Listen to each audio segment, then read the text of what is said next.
to the Voice of Reason. It is a patriotic American good old boy Tuesday. I don't see anything wrong with that. What do you? How about you? You like patriotism. You like Americanism. You like bleeding red and blue every single day. That's what today's all about, my friends, because, well, we have the opportunity to do so. I don't know anybody else that actually has that opportunity to wake up to say, you know what? I want to be patriotic and American-loving good old boy and gal today because just we have the opportunity to do so. Welcome into it. It is the Voice of Reason.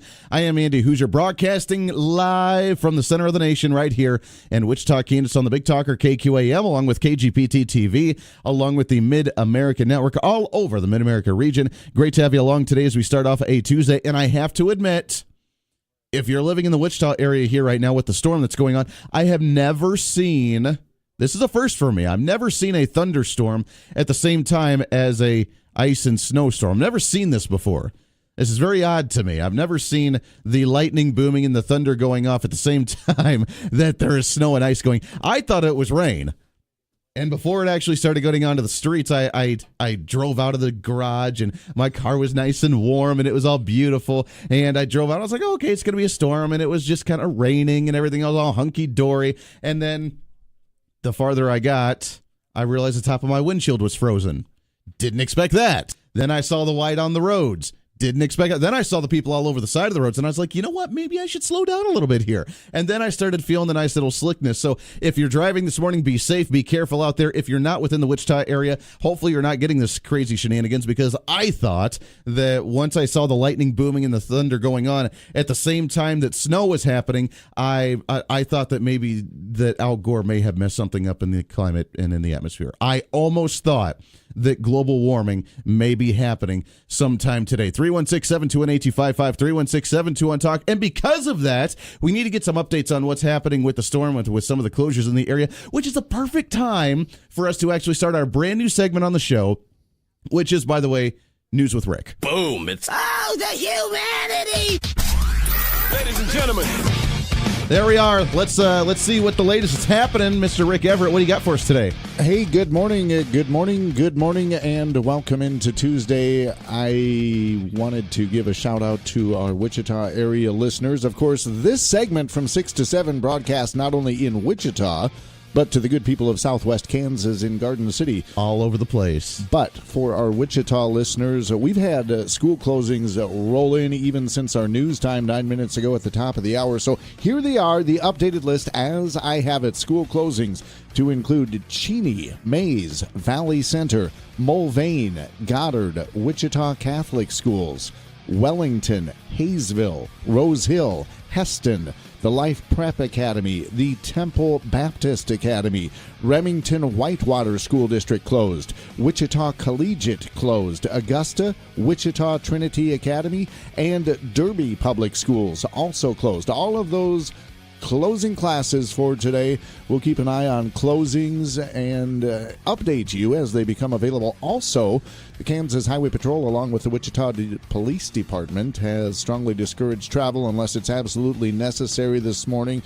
They're strongly urging people to avoid Kellogg and portions of I-235 extremely icy as well. So we'll keep you updated as we receive information, and I'll turn it back to Andy. I'm kind of really glad about the fact that we're seeing some school closures today, because those roads, they were getting slicker and wider by the second. I did not expect this. Was this in the forecast? Was this anticipated today? Because I was not aware of this. There was a possibility of this in the forecast yesterday. In fact, I got a phone call yesterday afternoon of somebody wanting to cancel a recording session we had set for Thursday morning, and I said, don't worry about Thursday morning. It's tomorrow morning. Wow. You need to be on the lookout for. So, yeah, it's kind of been in the forecast, but I think it snuck up on a lot of people who talk about weather for a living. I want to change just like that. Like I said, I got out of the garage. Everything was wet. I thought it was going to be rain. That's cool. Thunderstorm, lightning happening, going on. It's one of those mornings where you just want to crawl back in bed and go back to bed, because I love thunderstorms. But then I saw the top of the windshield all frozen, and then people on the side of the street and said, hey, you know what? My little car can beat your big old truck. Well, something blew through in the middle of the night, too, that woke me up, and I don't know if it was hail hail or if it was just really strong rain that came down, and it didn't last any more than 2 or 3 minutes, and it was probably in that time frame of 11 to 3, so I acknowledged it, but not enough to actually get up. Yeah. So, yeah. Hey, but we'll take the moisture however we can. We will. If you can hear out there and you're listening to what's going on in south central Kansas, you're hearing the wheat crop applauding right now because it was drying up and blowing away. Rick with the news. Appreciate it, my friend. There it is. And that's the news. Perfect. We'll get another update from Rick here in just a little bit when it comes to the latest closures and some of the news happening around the area. Our news segment, Rick with the news, and that way we can get you the information you need to early in the morning as you're starting your day, figuring out what the heck you're going to do with your workday and with the kiddos as they're not going to work, not going to school, at least in the Wichita area. Now, if you're outside of the Wichita area, in Garden City, down in Guyman, Oklahoma, and some of those areas there, don't worry, you'll get yours. Don't worry. It's going to be cold and windy in your areas there, too, I believe. So I can only wait for, I don't know, springtime and warm weather. Although then you get the tornadoes and stuff, and it's always something. We always need to be on guard. We always need to be on our toes. I wonder, because of how dangerous that the weather can potentially be, if we need to start banning tornadoes.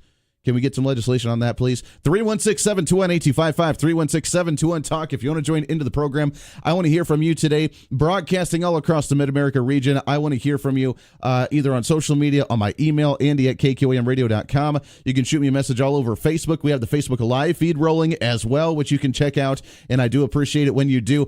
I got to read the numbers for you this as well before we get into the day, which a lot of things happening. I want to cover a lot of ground today, but yesterday, I started a survey, and I love doing this because we get to create a poll, we get to create a survey, and if you want an opportunity to vote on it, you can. I'm going to close it after the show today, so you really have 2.5 hours now.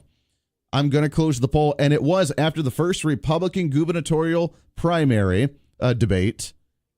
If the vote was held today, who would you vote for when it came to the Republican governorship for the primary? Now, if you're a Democrat listening and you don't vote Republican anyways, then please don't vote for this because I do not want to see a manipulated poll.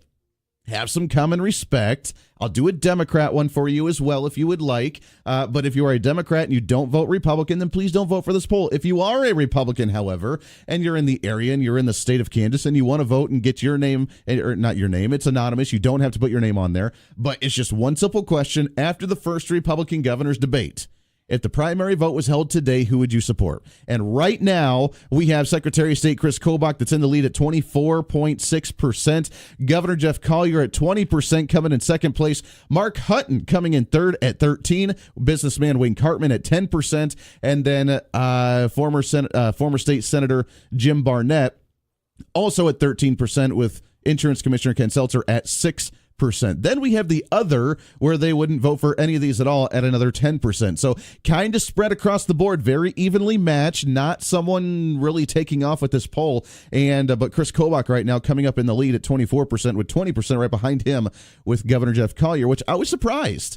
I'm actually honestly really surprised about that because I was concerned after the first Republican debate, if Governor Jeff Collier did not partake in it, which he did not, being sick and having the flu, that may harm him a little bit. But at the same time, he is the governor and he has an opportunity to actually show what his administration would look like right now, which may be helping him. Now, the legislature hasn't really done anything yet, and they're going to be working on some of those issues at the end of the session, hopefully soon, not waiting till the very end of it and then putting us into a special extended session. But you never know how they work. And we'll see actually how he responds to a lot of the issues happening in Topeka. So, as of right now, Secretary of State Chris Kobach coming up in the lead with our KQAM Voice of Reason poll. And I want to hear from you. It's on social media. It's on the Voice of Reason page, on the KQAM page. All you got to go is go to Facebook.com, go to one of those pages, and then you can find the link, go to the survey, and then you can take the survey yourself. It's just one question, very easy. It's anonymous, so that way you don't have to give any of your information. All right, I want to get into this. At the debate on Saturday, we got to sit down for the post-debate coverage, and we got to talk with Tyler Tannahill, which is the candidate for the 2nd Congressional District, He is the youngest Republican in there. He's 31 years old, and as you know, he's been getting a lot of heat and a lot of flack for the giveaway that he's doing for the campaign that includes an AR-15. And after the shooting that happened last week, and as you can hear by all the news shows going on in the mornings, that the gun debate discussion is still kind of a big one. They still want to talk about the common sense gun control. Now you're hearing all the students down there become the great activists, and everybody apparently needs to listen to the great activist happening down in Florida about how if the legislature's not going to do anything, by golly, we're going to do something about it because we need to stop this madness. We can't allow this to happen again. And if it was your children, you'd feel the same way. Yeah, I'm sure. And now look, I understand they've gone through trauma. We need to hear them to help them cope with what happened. Absolutely. Absolutely we do. At the same time, emotional reactionary responses are never the greatest response or the greatest fix. Ever. In any way, shape, or form. Whether it's the mother yelling in the media to say that Donald Trump's not doing anything, to the children now saying that you haven't lived through this, therefore you don't know, and we need to do this because they're still running on that emotional high. We'll talk about this when we come back because it's created an interesting conversation. This is The Voice of Reason. Happy Tuesday morning. On the Mid-America Network.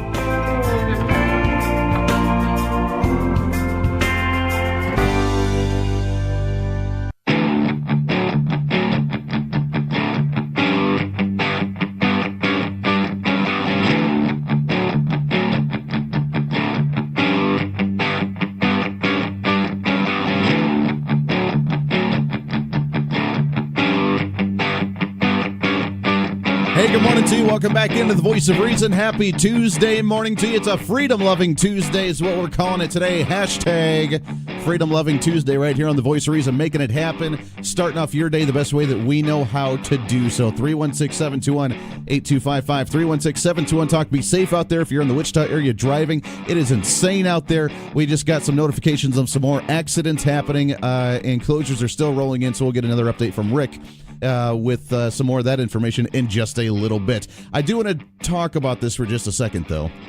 And you're more than welcome to call in and comment on this if you want. We will be talking about in this hour number 2, if you're in the Wichita or even Derby area, that there is the Derby school bond issue and the vote today. This weather is going to deter individuals from wanting to actually go out and vote. But with how little people are actually going to be voting, your vote really, really, really, really does matter today. So get out, make your voice heard, and one way or another, we'll talk about that coming up in a little bit and get your take on the Derby school bond issue. We had Paul Sutar in studio with us yesterday talking about it from the opposition side of that. I've been looking at some of the numbers and how some of this is going to break down, and to me it doesn't look good. To me it just looks a little ridiculous. More school bond issues, and I don't want anything to do with those, so we'll talk about that coming up in a little bit. But I do want to talk about, this was a story that ran on Cake TV just a few days ago, talking about the 2nd Congressional District and candidate Tyler Tannahill, who's giving away the AR-15, and the response that he's received because of the shooting that happened last week. Now, remember, he started this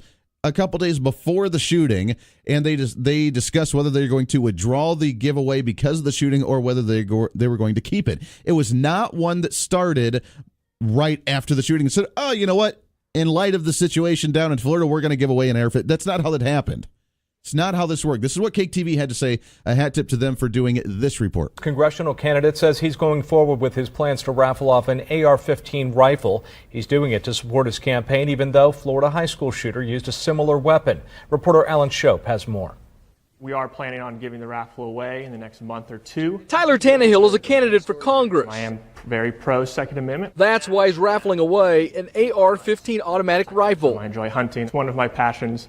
And so that's why we did it. Tyler says Wednesday's school shootings, like all shootings, are heartbreaking, but adds, I don't think we have a gun problem. I think it's a mental health issue problem. That's why Tannahill says his rifle giveaway will continue. We are doing it legally the right way. The individual who does win will have to go to a gun store, pass all legal federal background checks. Social media to this point has been split on the giveaway, but after Wednesday, comments have become very heated on his Facebook page. We weren't really expecting this backlash, but the unfortunate events yesterday did kind of put it in a different spotlight. We've got a lot of pushback, like I said, from out-of-state people.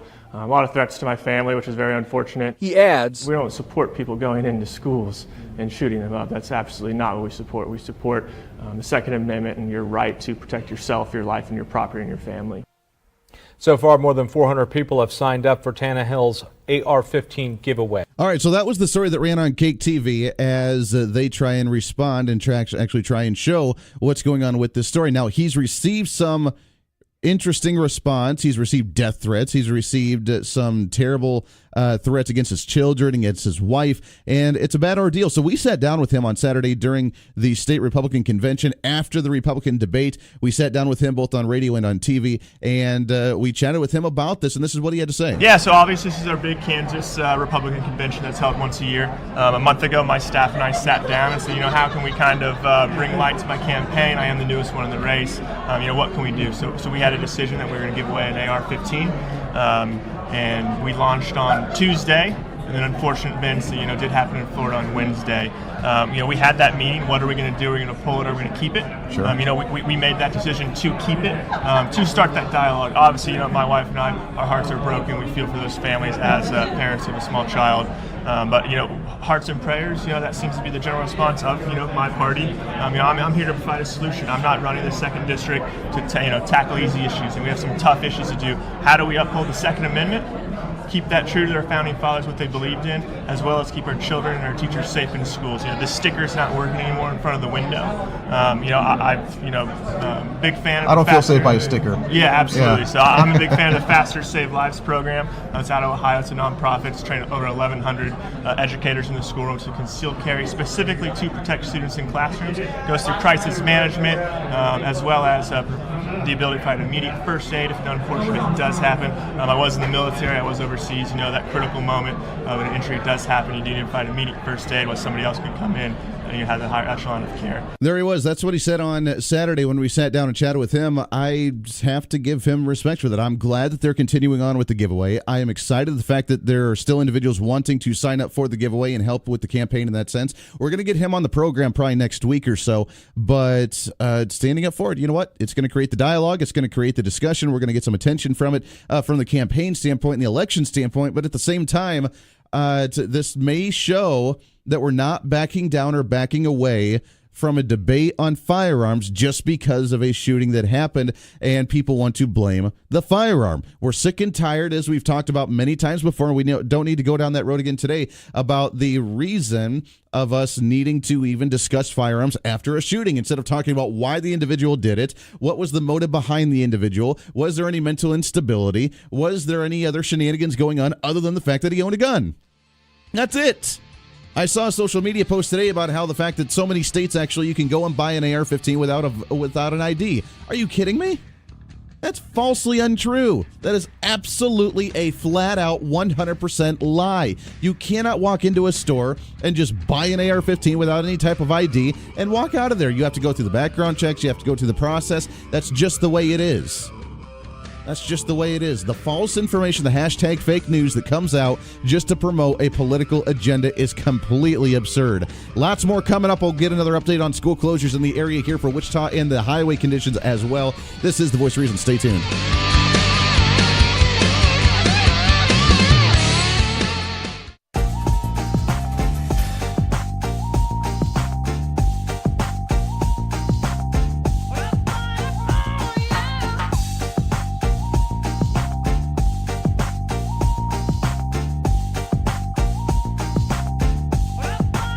Your home for entertaining radio. This is your fault, too, man. I keep missing Rush Limbaugh's morning update every morning because I'm listening to your show.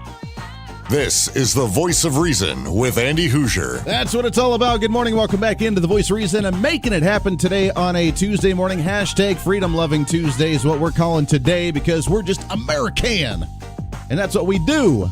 And we just dig it, and we try and stay warm because it's cold outside and all the other shenanigans happening in the world. 316-721-8255, 316-721-TALK.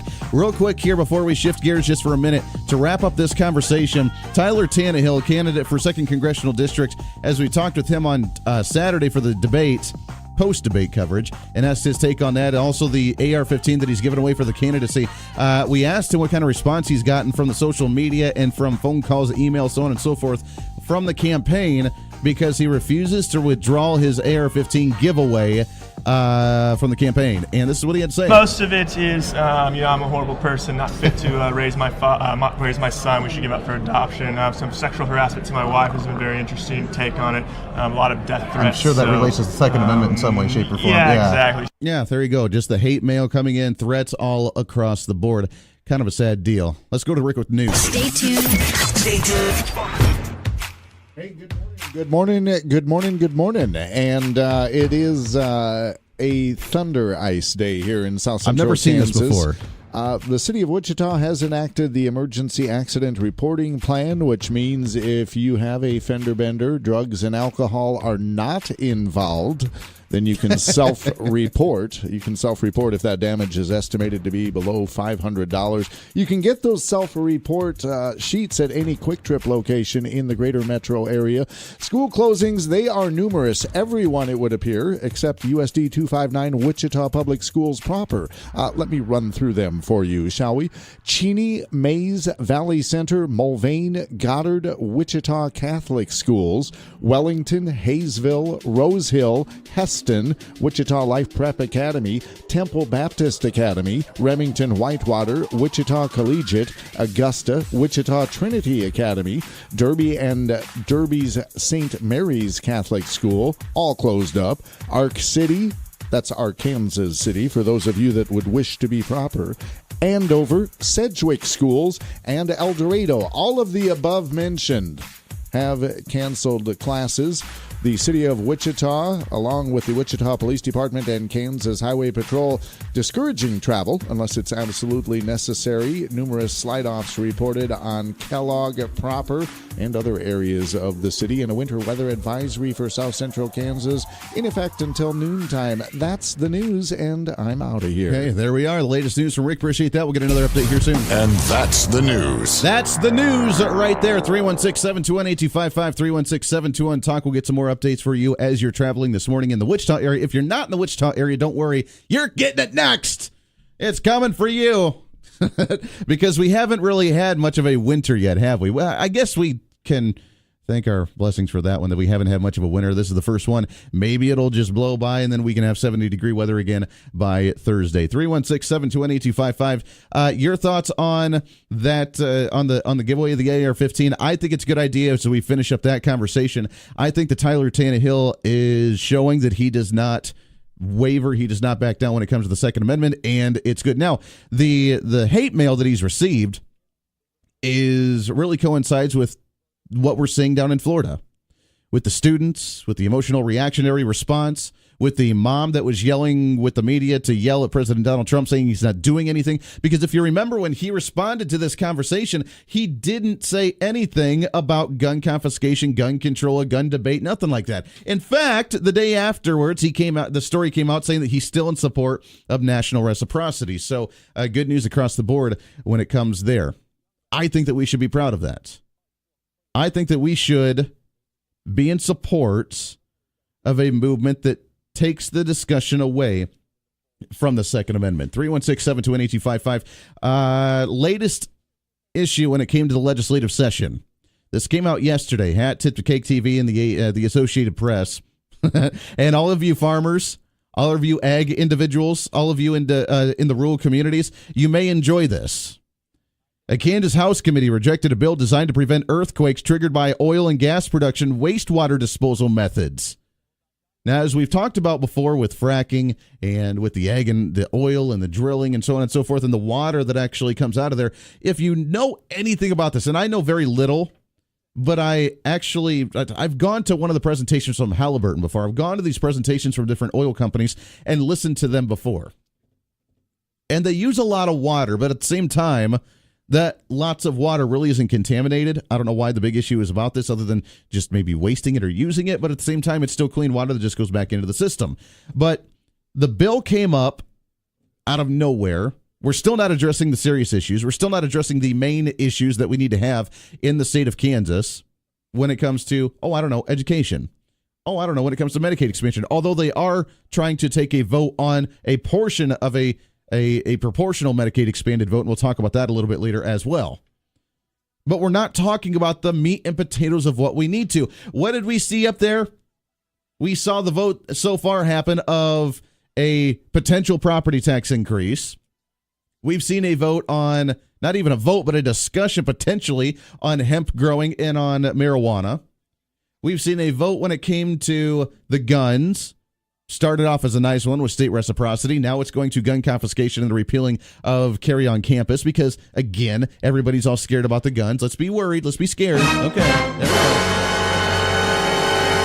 Let's be scared about the gun. You know, it's a very scary, terrible, horrible thing. Although we are talking about the Eddie Eagle program. Now people are beginning to talk about the FASTER program that started off and originated in Ohio. Usually not too many good things happen in Ohio. This is one good thing that we can actually say, hooray.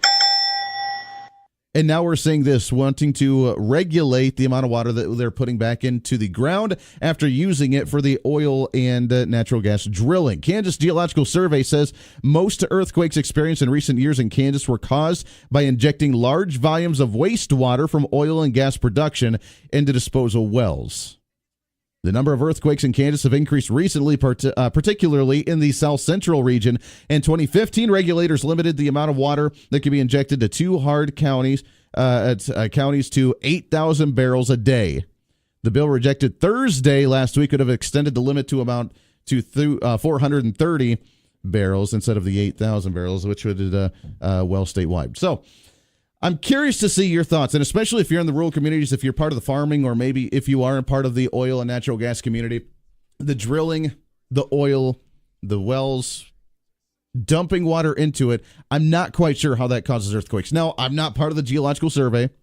I'm not a scientist. I studied science for a while, but I'm not a scientist in any way, shape, or form, and I'm curious to see your thoughts on this. I'm curious to see if this is the same type of political agenda that's happening from the left, wanting to talk about the climate change, talk about the environment, talking about the yada, yada, yada. If it's the same individuals promoting this that are the ones that said that the fracking has caused dramatic earthquakes too, and we need to end fracking, which is not true in any way, shape, or form. Has it caused earthquakes? Sure, it's caused some few earthquakes. But then they found out, once they actually did a little research, that it was on a fault line. And if we weren't doing it in a slow process, the way the fracking has allowed them to slowly slide, then we would see one big boom at some point in time. And it would just happen all at one time, and it would be a devastating thing, as opposed to the minor earthquakes that we're seeing right now. And to me, as a homeowner, as someone who actually lives relatively near the areas where this actually happens, and any of you here in the south central Kansas region, or in the mid-America region down in Oklahoma, or in the western part of Kansas, or somewhere around this area, I would want slow little rumbles as opposed to one big crack in the country, one big crack in the land, and then everything just disappear. I kind of don't want that. I kind of don't. Now, if we're talking about water, if we're talking about the water of fracking, they say that it's wastewater, but at the same time, the process, if anybody understands this, the process of actually the water being injected into the fracking, which cools the system as it's drilling, is going through a pipe. It's not contaminating the water table that it's going through. It's not contaminating anything else other than the water going down into a pipe. It's not contaminating the soil. It's not contaminating anything. Goes down, cools the fracking system and the drills, and then comes back up and they recycle it. Now, if we're not talking about that, then I'm curious to see what they are talking about when it comes to the actual drilling of oil or for natural gas. And what kind of wastewater are we talking about? Because every type of water that I know of, go to a construction project. I mean, we need to look at this in the commonsensical fashion, do we not? Let's look at this in the common sense, practical sense, rather than the scientists saying, oh, there's some type of amoeba in it, and it's very terrible, even though it's in the soil everywhere. If it gets into water, then it's going to cause something devastating. I'm more of the practical sense of, you know what, it's going to be there anyways, it's okay. It's okay. Calm down. If we're talking about wastewater, I guarantee you the wastewater is not contaminated with anything bad. And if we're dumping it someplace, then it's going to soak into the soil. It's going to go back into the water table, and it will be okay. Go to a construction site and see what's allowed to leave that site. Construction sites nowadays, controlled and regulated by the Environmental Protection Agency, whether it's at the federal level or the state levels, are so stringent on their rules that they're not allowed to really do it. It's very difficult for them to do any type of job. I worked construction for a while. I was the assistant to the engineer when it came to some projects with CDOT in Colorado. And as we were building an on-ramp, and as we were building this entire bridge and this underpass and everything that was happening up in the mountains, the construction project, the rules were, what my job was to work with the specialist on the Environmental Protection Agency, and we were going to, every day, we had to go around the entire site, and we had to monitor what was going on. We had to make sure that if you see like the little logs that had all the hay in it that actually filters the water, if there was any water contamination, if there was any rain, if there was any type of chemical there that spilled, if anything happened, we had to make sure that they were completely sealed to the ground, that we had to make sure that they were certain feet apart.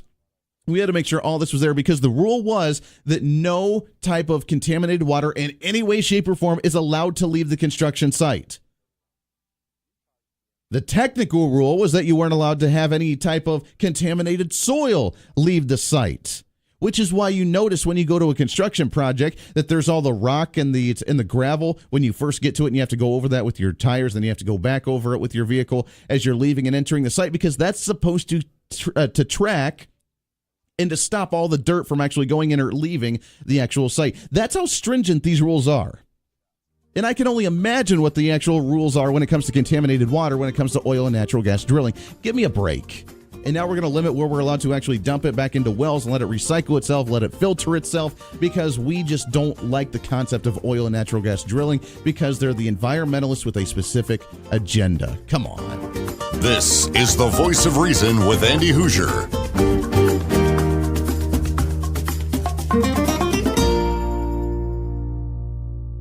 His eyes, they closed, and his last breath spoke. He had seen all to be seen. A life once full, now an empty vase, with the blossoms on his early grave. Welcome back into the Voice of Reason. Walk away, me boy, walk away, me boy. Oh, can you imagine that we are officially less than a month away to St. Patrick's Day, one of the greatest holidays of the entire year. I know you're excited about it, as I am. And we'll continue to do more of these types of shenanigans.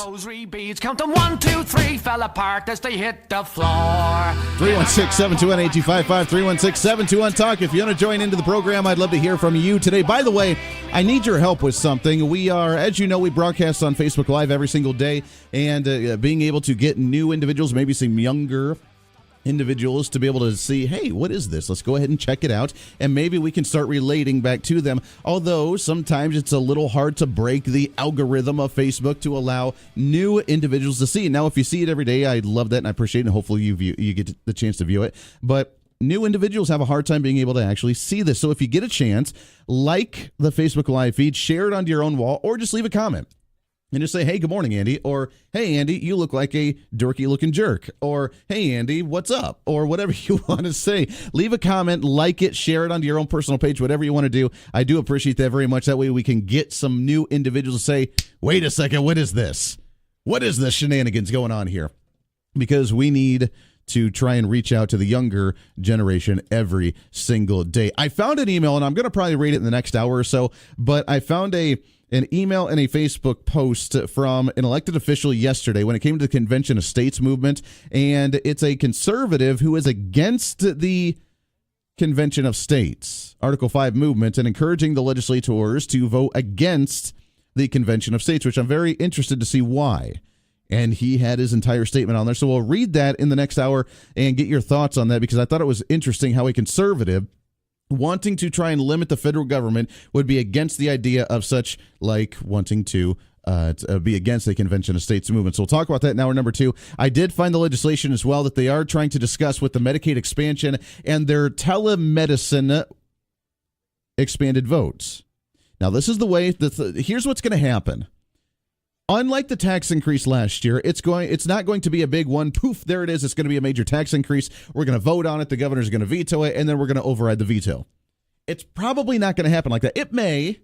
There may be that opportunity for them, but it's probably not going to happen that way. What's probably going to happen this year for Medicaid expansion is they're going to do it in slivers.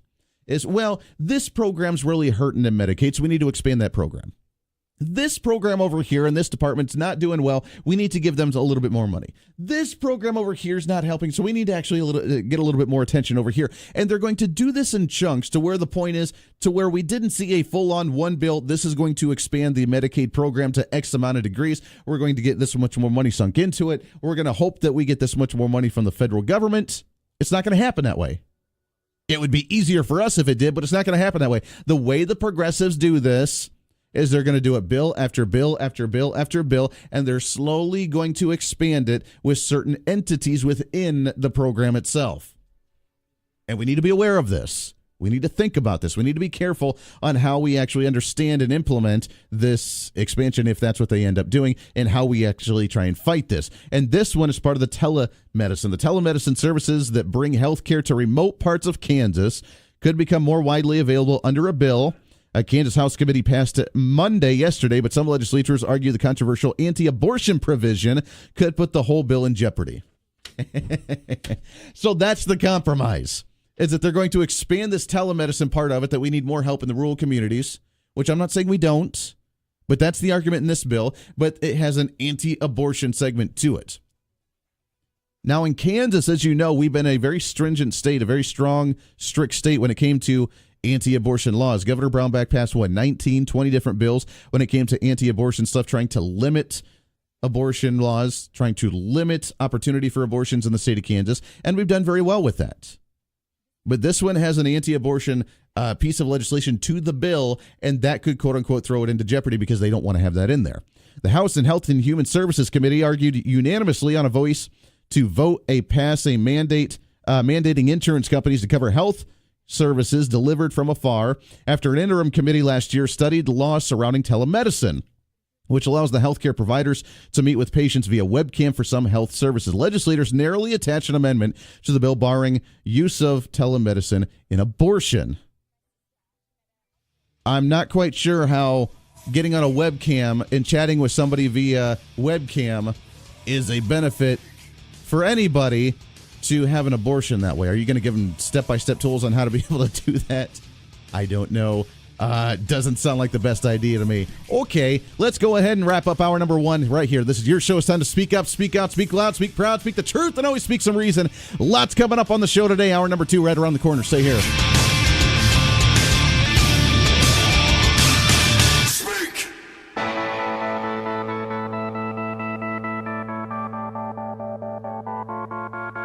It's time for Reason. But what else can we do? You and I, the parents. I don't have a kid in school yet. She's 3. She will be going to school very, very soon. Am I going to have to be worried about taking her to school every single day? Am I going to have to be worried about someone wanting to harm her at an elementary school? And as we talk about legislation, as we talk about gun safety programs, as we talk about these things that the government can do to some degree, at the end of the day, it's you and I. This is the Voice of Reason with Andy Hoosier. Then I get on my knees and pray. We don't get fooled again.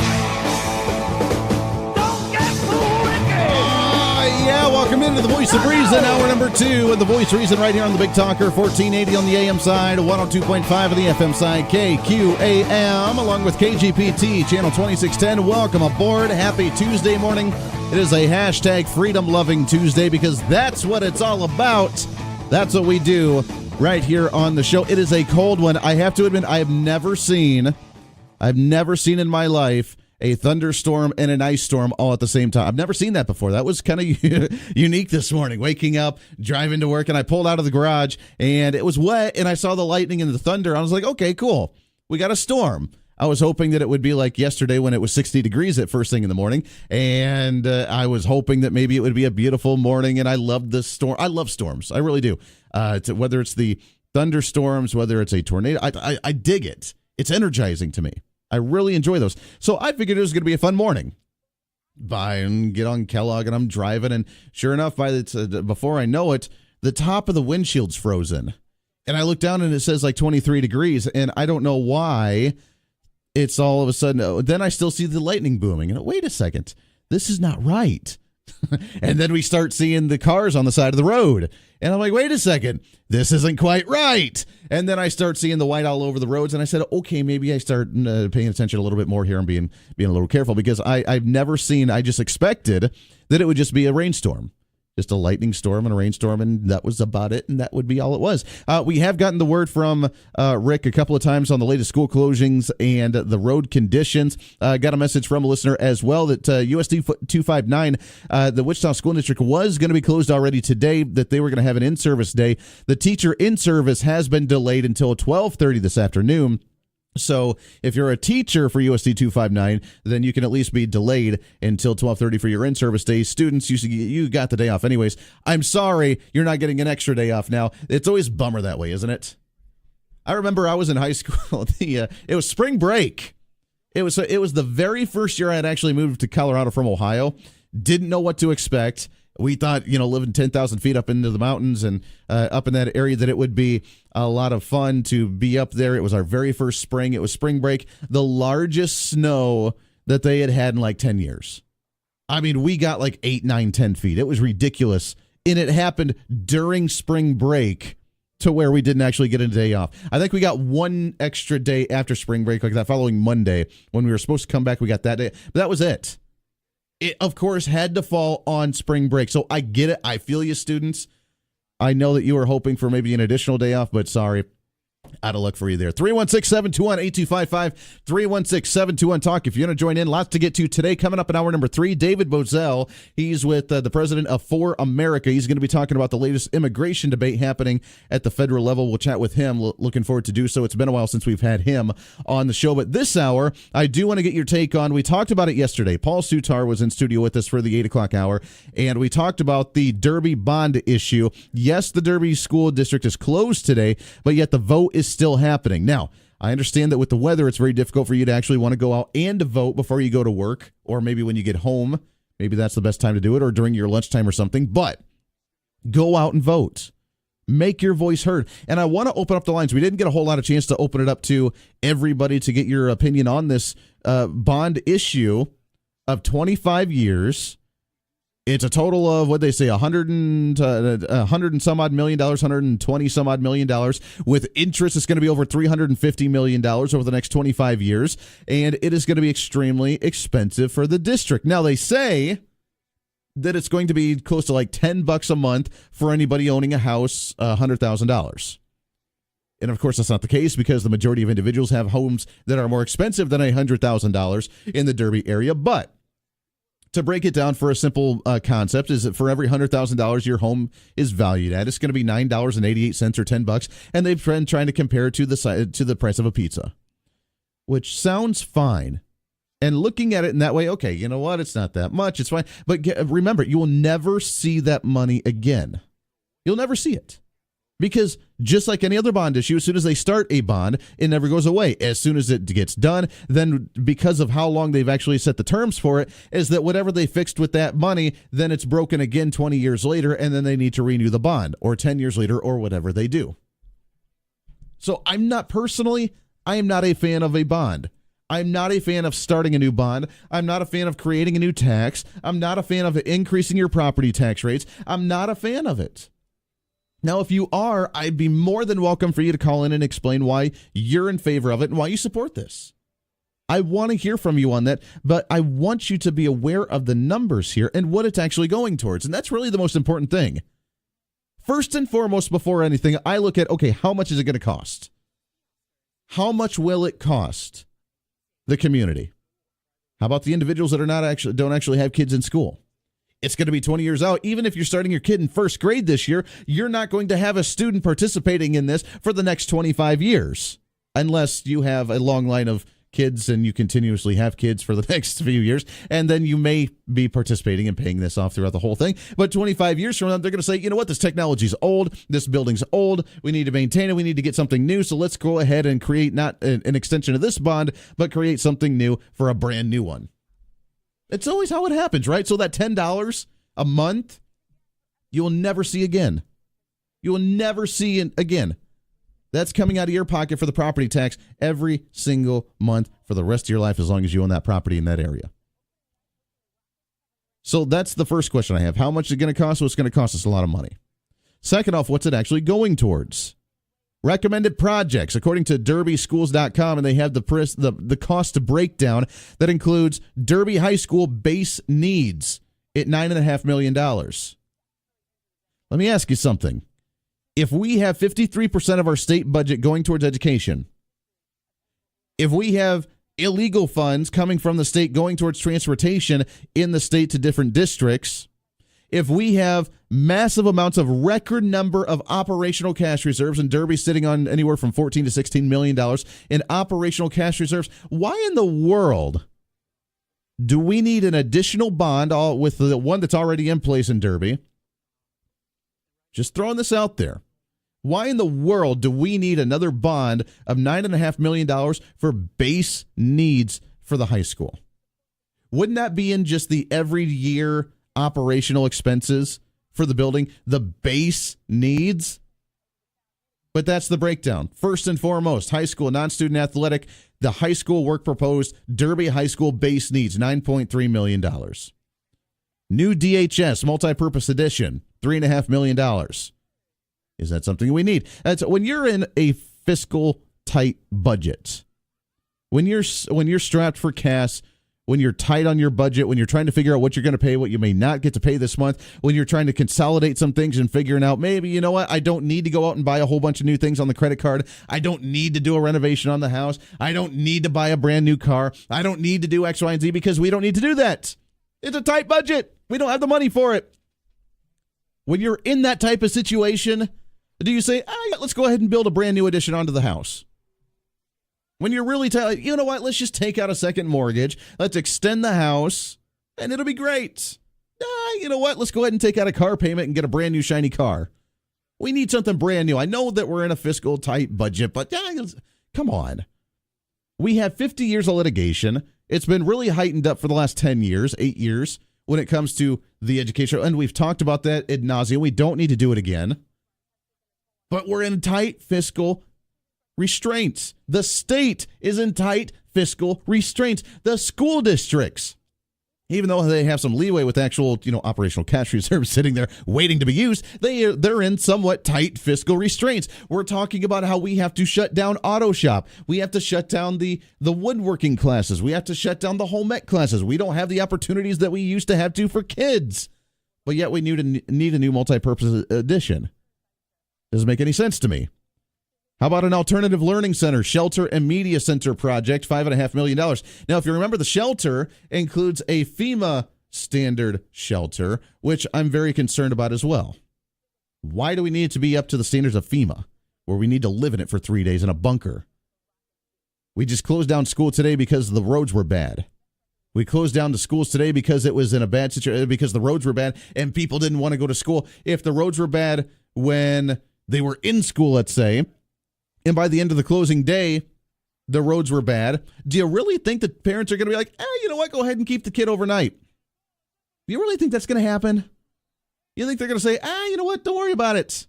You guys keep them, have fun, go down in the FEMA bunker, we'll just stay at home and just have a night out. I doubt that's going to happen. If there's a severe tornado, it's not going to be a tornado that's going to be 3 days on end. It's going to be for a few hours, and it's going to blow over. And even if it was a severe tornado in the area, do you really think the parents are going to be like, keep the kid? Keep the kid. I feel safe with you guys doing it. Come on. We had the caller yesterday that said, you know what? No, we're going to be there. We'll find a way to get there. I'm going to have my kid next to me, and I'm going to protect him myself. Do we need it to be FEMA standards? When I was in elementary school in Ohio, we were still in Tornado Alley. We still had lots of tornadoes in that area as well. I remember doing the drill along with a few cases of tornadoes being in the area where we went down into the basement of the school, and it was dirty, and it was filthy, and it was in the boiler room. And I'm pretty sure some kids got scared because they saw a mouse running around, because that's just what you do. You don't need the life of luxury while you're sitting in a tornado shelter for a couple hours or for 30 minutes. You don't need it.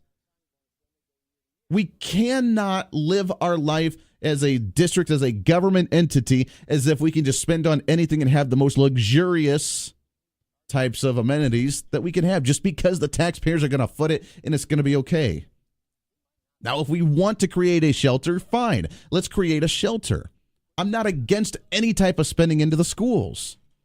But why, for one, are we spending a new bond on base needs for the high school instead of that being out of the regular operational cash expenses to create more of a burden on you, the taxpayer?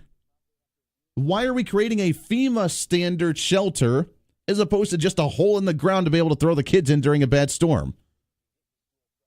That's really all we need. And then it gets into the athletic side. Derby High School Athletic Complex, $600,000. A new athletic complex, $700,000. Soccer complex, former Bulldog School, $1.2 million. A Panther Stadium complex, $9 million, $8.5 million. I understand we like our athletics. Is this necessary? Is it not that we want it, that it would be nice, not that we're looking towards what the profit's going to be based on the construction company or what it's going to be on based on the contract that we're going to draw up, but is it necessary? Is it absolutely necessary? You have to have it or else you cannot survive. Maybe I'm a little conservative on my funds, but I'm one of those that if you don't need it, we're not going to get it. If it's not one of those we cannot survive without it, we will die at the end of the day. If we do not have this, then we don't necessarily need it. What we can do is if we can afford it later, we save up for it over the years, and then you purchase it. And by then, I guarantee you that the technology is going to be better, the quality is going to be better, because guess what? Time's gone by. We've come out with new products. We've come out with new things. This is the way it's done. Not saying let's extend it for 25 years out for a bond. We increase the property taxes. We spend all this money, and then by the time the bond's done 25 years from now, we're still going to need the money for base needs. We're still going to need the money for the upkeep of these things. And by the way, it's old and outdated, so let's just not only increase and continue on with this bond, but then 25 years from now, we start a new bond on top of it.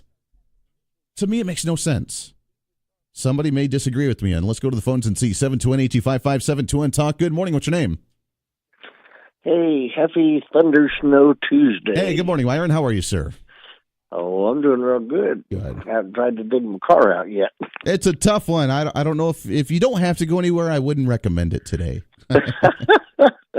you know taxes don't stop for snow. No, that's true. That's true. What's on your mind? Well, Andy, I just don't see why you don't understand. It's for the children. I mean, it's true. It doesn't matter for the children.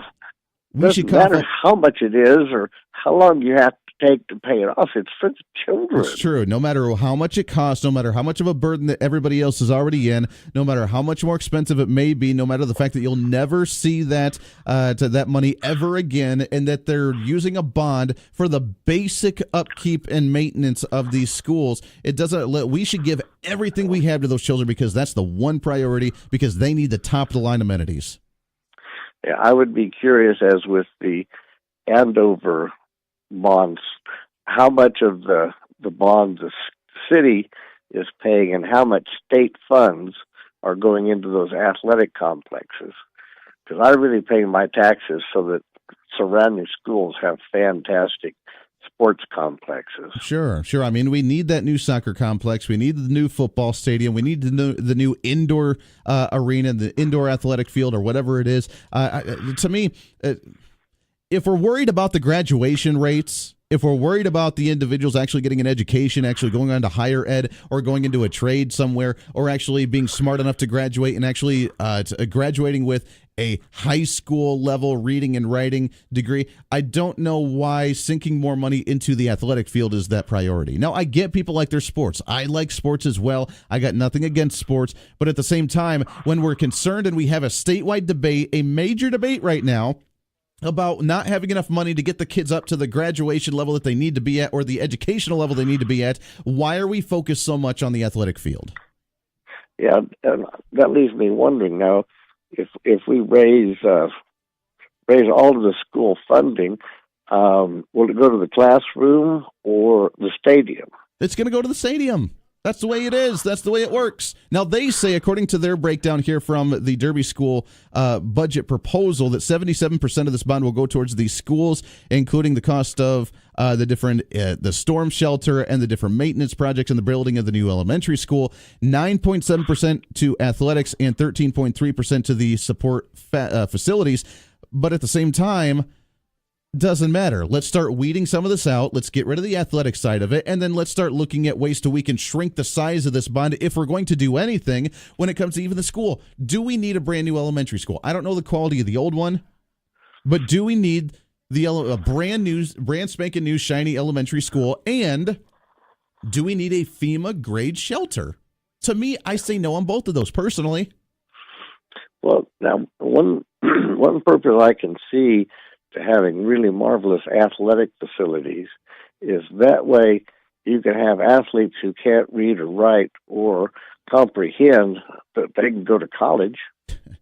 Well, then we can play into the mentality, as I always joke about, is you talk to some of the professional athletes and they can't string two words together. Yeah, we ran really good. Yeah, we threw the ball and then we felt really good about it. Yeah, I worked really hard and ran really fast and we did good. Yeah.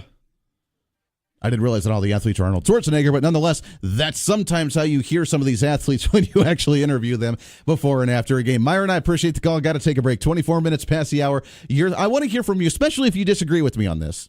I want to hear the opposition here on why we think it's a good idea to increase taxes for a bond for stuff that I think either can hold off and we can save money for it and pay for it in cash, or that should be included in our normal operation expenses in the first place, and why we're having to increase the bond altogether. 316-721-8255. This is The Voice of Reason. Stay here. This is The Voice of Reason with Andy Hoosier.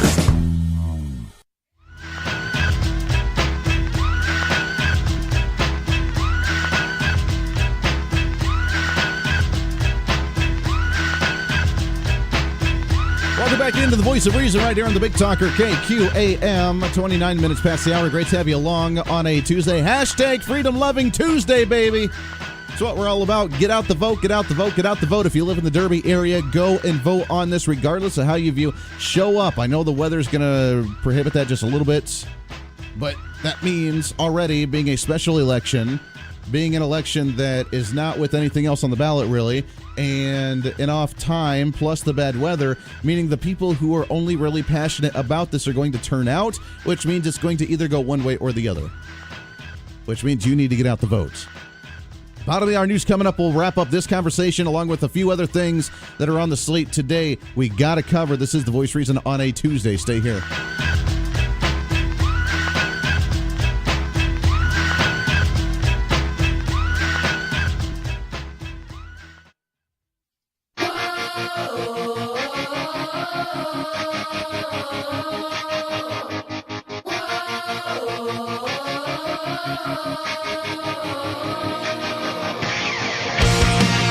Patriotism is alive and well. The Voice of Reason with Andy Hoosier. It is a hashtag Freedom Loving Tuesday. That's what today's all about. Welcome into it. Good morning to you. Great to have you along today on a Tuesday. Starting off your day. Drive safe out there. We'll get another update from Rick on the school closures and some of the other news here in just a few minutes. But stay careful. I've seen driving in this morning just at 5 a.m. We already saw people on the side of the road. So if you are driving out there, be careful, be safe. I am not seeing a backup on the highway right now out the window of the studio, which is good news. So be careful as you're driving out there. At least it's stopped coming down right now, and you can prepare yourself. Hopefully the roads get cleaned up here relatively soon. 316-721-8255, 316-721-TALK. I want to remind you that there is just about an hour and a half left of the poll before I take it down. At the end of the show today, I will take down the poll that we started yesterday after the first Republican governor's debate. If the vote was today, who would you support? Right now, Secretary of State Chris Kobach in the lead at 26%, followed by Governor Jeff Collier at 19%, followed by businessman Mark Hutton at 13%. And then Jim Barnett, former state senator, as well, tied at 13%, and then Wayne Cartman at 10%. That's the latest poll that I have. A good amount of people's done this. I appreciate that very much. Get on there if you want. I posted it on Twitter. I posted it all over the Facebook. Get on and vote before the end of the show at 9 a.m. today, because after that, I'm closing it. It's done, and then we'll show the official numbers on social media today, and then we'll respond on it tomorrow as well. 721-8255, 721-TALK. Get out the vote today on the bond issue in Derby as well. If you're in that area, if you still want to comment on that, you're more than welcome to do so. But I have to comment on something that Rick brought up during the news that I thought was very interesting. And I'm glad he did bring it up, talking about the Republicans during the state Republican convention. One agenda item that was on there that I didn't even realize it was going to be a big issue within the Republican Party, but apparently it was. And you should have seen the room. It was kind of interesting to watch. It was kind of interesting to see the response of it, but the Republican Party itself trying to set the Republican standard for the rules when it came to gender identity. So I'm glad he had mentioned that. We'll talk about that here in just a minute and get your thoughts on this, because then as you're watching the student activism in the community, you're watching it with the students down in Florida, because if the legislature won't do it, then we'll do it ourselves. And it's the students that are all worked up about the gun control, because now they want gun control. And look, let's hear the students. They're emotional right now, which means we should take it with a grain of salt. We shouldn't say, oh, well, if that's what they want, then let's give it to them, because they're emotionally driven right now. The parent that you saw from Florida that got onto the media ranting and raving about Donald Trump and you're not doing anything. It reminds me of, what was it, Anchorman. Loud noises! Because that's what they want to do. They're emotional. That's reactionary response, and it's anticipated. Why should we create legislation based on emotion? Never, ever, ever should feelings get in the way of policy when it comes to government regulation. It should never happen in any way, shape, or form. And then we see the movement that's happening all over university grounds. We're seeing Kansas University with the stickers, not with the name tag, but with the sticker for your preferred pronoun usage and what you want people to call you, because you don't want to have a microaggression. We're seeing this all over university grounds. And then we're seeing the transgenderism, and we're seeing different things like that. And I have right here from the Republican convention where they debated this with the state committee. Resolved that the Kansas Republican Party recognizes the dignity of every human being, including those who identify as the LGBT community. We affirm that God's design for gender is determined by biological sex and not by self-perception, that we oppose efforts to surgically or hormonally alter one's bodily identity to conform with one's perceived gender identity. And the surprising thing was, this was a very heated conversation in there, which was fascinating to listen to. 316-728-25. And then we saw Newman University, and this just came out, or you can go to this, and I may actually show up because I think it'd be kind of interesting. February 21st at Newman University, the Office of Diversity. Yes, they have an Office of Diversity. That's what it's about, baby. Here's the title. It's not you, it's them. The discussion panel dealing with microaggression and unconscious and bias. It's not you. It's them, those evil hate mongers. Let's go to Rick with the news. What do you say? 728-255-721-TALK. It's Rick with the news now.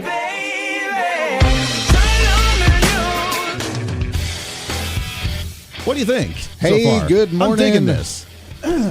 I think I'm glad I got here in one piece. That's all I have to say about this morning. Got a little crazy. What do you think? The gratitude list is very long this morning. That's very true. Hey, one story I did not get to this morning because of all the things we were doing with weather and everything. Wichita police continuing to search for the 5-year-old boy who's been missing since last Saturday afternoon. And the Wichita Police Department did provide a brief update yesterday. They were asking for the public to continue to provide leads in the case. Charlie Davidson with the Wichita Police Department said, "We continue to investigate the situation thoroughly and also investigate each and every lead that we've been receiving." Davidson says there isn't any new information to report regarding the case, but police have been searching the area of the Chisholm Trail Park after receiving leads. Officers also checking on Grove Park. FBI called in on this case. They're working with the Wichita Police Department and WPD, asking anyone with any information on the young 5-year-old. And they've never heard from anybody yet about kind of a hostage negotiation or demands for anything. It's just gone. No. Just gone. The stepmother allegedly took a nap, took a shower, and then a nap, and then woke up, and the child was missing from the home.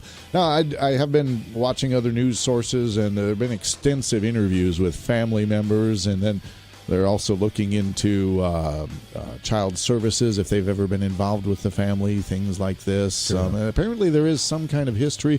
Nobody's really talking about what that. Well, that's particular concerning history part. I mean, if is. they have the doors wide open and she's just letting the young kid play out in the living room with the door open as the cars are driving by while you're taking a shower and taking it out, then you probably are not on the up and up with the kid. I don't know. Just But, saying. The search for Lucas Hernandez continues, and if anybody knows anything, WPD asking them to come forward. Also, the police, Kansas Highway Patrol, urging caution this morning. Duh, if you haven't looked out yet. Hello! The emergency accident reporting plan is activated for the city of Wichita. We had freezing rain overnight, well into this morning. There was also there was hail last night in the Riverside area. I know that because it woke me up. There was hail last night. See, I was out. I was gone. I know. Done. It was either that or it was a really big rain. I don't know. But police urging motorists to avoid elevated areas of Kellogg in Wichita. The emergency accident reporting plan in effect. So that means if you're involved in a non-injury fender bender and there's no suspicion of drugs or alcohol, it's okay to go ahead and move your vehicle, and then you can report that accident within 24 hours of it happening. You can get those report forms at Quick Trips, Quick Shops, police stations. If there is an injury or alcohol is involved, then you need to call 911 immediately. What seems to be the officer problem. Yes. Yeah. So just Don't a couple do of that. things we're Don't do following this morning. And, all morning long I've been saying... I've been saying all morning long, all schools within the sound of my voice, with the exception of USD 259 Wichita Public Schools proper, have canceled classes. Now, that is true. That is true. That is true. Except Wichita Public Schools were already Closed. not in session But their in-service today. today has been delayed till 12:30. Yeah, because they're having an in-service. I think the same type of thing going on in Renwick. Their in-service delayed today. So there you have it. Can I have my 60-degree weather back? It was so nice coming in yesterday at 5 a.m. and being 60 degrees and then walking out at 9 a.m. and having it being 40 degrees. I didn't care for that part, but yeah. Yeah, what a different day yesterday was. It was 63 at my first newscast at 6 o'clock. And then by noontime, we were like 30. Wow. Yeah. Yeah. So there it is. Rick with the news. Appreciate it. There you have it, sir. And that's the news. That's the news right there. 721-8255-721 Talk. We'll get him back in hour number 3 and get another update when it comes to some of the weather conditions, road conditions, and the latest story. It's a sad deal about that kid. I don't even know what to think about that. Just the fact that now if the parents have been somewhat neglectful in the past, then that needs to be addressed. But come on. Taking a shower, taking a nap, having the kid playing, doing your thing. I mean, if the door's wide open, then you have a problem, and you can probably anticipate something like that. If your doors are closed and locked and the kid's playing and it's all happy hunky-dory, then I think you're safe to say that you would be okay. I don't know. I don't know the situation. I'm not going to judge in any way, shape, or form, but it's a sad ordeal. Hopefully we see the kid very soon. 316-721-8255. I want to get your thoughts on this Republican discussion that happened at the state convention on gender identity. And the fact that we oppose efforts surgically or hormonally to alter one's body and bodily identity to conform with one's perceived gender identity, and the fact that that actually didn't get unified response within a Republican convention. Now, I don't know, maybe, and we talked about the brokenness and the lack of unification within the Republican Party. This would be a prime example of that. This would be a perfect prime example. Now, there's a whole page that shows this entire thing, and there's actually some really good parts to this. Regarding human sexual identity, a resolution for the Republican Party and the state and the platform that we're going to take on this as a Republican Party. Whereas all persons are created in God's image and therefore have inherent dignity and inalienable rights. Whereas God's design was the creation of two distinct and complementary sexes, male and female. Not a in-between thing. I know that there are a few individuals that get born that way, and it's like 0.001% of the population. Do we need to create legislation for that? Probably not. We've dealt with this since the beginning of mankind. I'm sure we can continue to deal with it on our own without creating government rules and regulations to allow them to impose their will however we deem necessary. Whereas transgenderism differs from hermaphroditism, if I can talk today, and intersexualism in that sex of the individual is not biologically ambiguous. Whereas many have sought to normalize transgenderism and define gender according to oneself perceived apart from biological anatomy. I don't know. It's very easy to tell what gender we are if you just look down and see something or lack thereof. End of story. And if you don't feel that way, Look, it's a chemical imbalance. And if the ones who believe in science in any way, shape, or form believe in science, then you know that a thinking process happens in your brain is a chemical balance, is a chemical that actually releases in your brain. When you feel an emotion, a sad emotion, a happy emotion, a whatever, a love emotion, whatever, it's a chemical that gets released in your brain. Have you ever seen on social media the little thing that looks like it's walking around with a big ball on its back on a cord, and they say that that's part of the brain that actually creates happiness? You're looking at happiness, and that's what creates happiness. It's a chemical. It is something that happens in the brain. Now, if you want to look deeper at it, and we look at the soul, and we look at the spirit, and we look at people that are actually deeply happy or find their true soulmates and that kind of thing. But that allows, I think, personally, that the two coincide together. That the soul, the spirit, the happy person allows the chemical to actually be released, and then we have chemical imbalances. People that are nuts that go on shooting sprees and that kill 17 people in a school, people that want to kill individuals with a terrorist attack, they're mentally unstable. They're driven to something based on a chemical in their brain that tells them that that's a good idea for some way, shape, or form. If you watch anything like The Joker with Batman, or if you watch any real criminals, if you watch Silence of the Lambs, if you watch these documentaries on mass murderers, they are nuts. Did you ever see the one with Dr. Phil? Where the guy's sitting there and he looks like, fried taters. And then he starts laughing about how he used a sledgehammer to completely destroy his mother's face in bed. She was asleep at bed at night, walked in, said that she wasn't treating him and his siblings properly, so he went to kill her, and he started giggling and laughing as he talked about, yep, I took the swing. I watched her sleep in bed. I took the swing of the sledgehammer, and I hit her 3 or 4 times. I mean, come on. You can't tell me that that's not some kind of mental instability there that we should address. And to me, when it comes to someone who doesn't feel comfortable in their body in any way, shape, or form, that's because there is something wrong that does not allow them to feel comfortable with who they are. And instead of actually playing into it and wanting to change the way you feel or wanting to change your body so that way you look the way you feel, why don't we work on trying to help someone to feel comfortable with the way that they actually are? And that's a heck of a lot easier and a lot cheaper, by the way, too. But we have bickering within the Republican Party, even just a basic platform within the Republican Party to say that we oppose surgically altering or hormonally altering the body to conform with someone's perceived identity. But you say that to a progressive and they're going to say that you're a bigot and you're a hate monger, which is why they're going to have something at Newman University, which I'm very interested to see how this is coming from Newman University, a Catholic private school, to say it's not you that feels like the outcast. It's not you that feels confused about yourself. It's not you that's having an identity crisis or identity issue. It's not you. It's everybody else that's judging you because of that. It's everybody else that says that, wait a second, let's help you actually feel comfortable with who you are. It's not you, it's them. And the discussion panel on microaggressions. Welcome to university and higher education, trying to teach your children that you are the victim, and anybody that says anything that words hurt really, really bad. 721-8255, 721-TALK. Let's go to the phones here, shall we? On line number 1, good morning. What's your name? John. Hey, good morning, John. How are you? Good. Good. Hey, I wanted to point out that until about, I think it was July of 2016, the World Health Organization considered gender gender misidentity or confusion as a mental illness. So did the medical field advance, or did they just move to meet what the public wanted? That's a really good question. Because you're right. Also, Johns Hopkins used to do gender reassignments. I think in the early 80s, they stopped because they found that it really had no effect on the patient. There was still the same suicide rates, and it really hadn't solved the problem that they had hoped it would.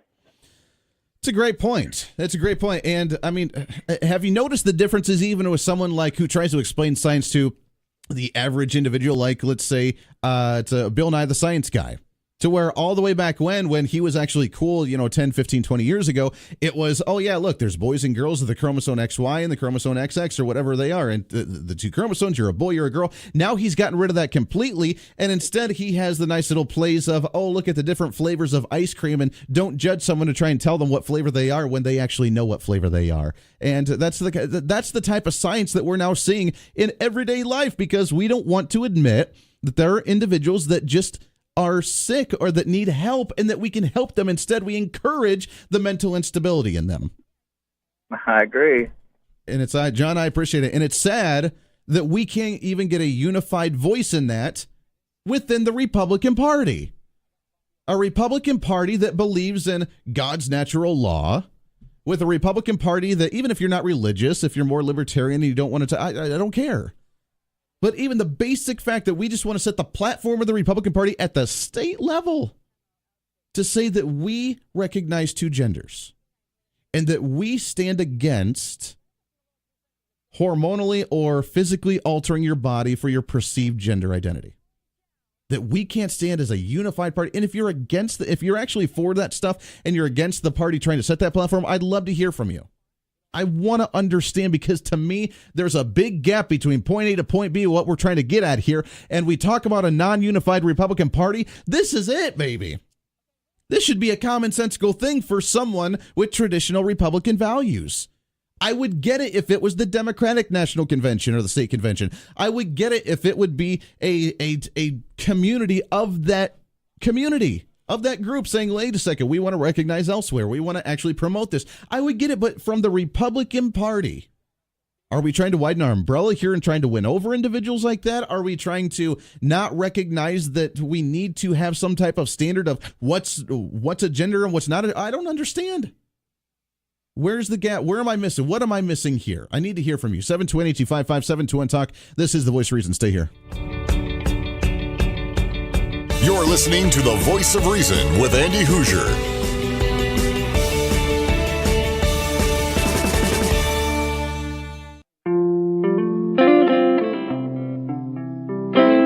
Wrapping up this discussion, wrapping up hour number 2 already. It just goes way too fast here on The Voice of Reason, but appreciate you taking along with us here. 721-8255-721-TALK. When we come back in hour number 3, David Bozell with the president of For America.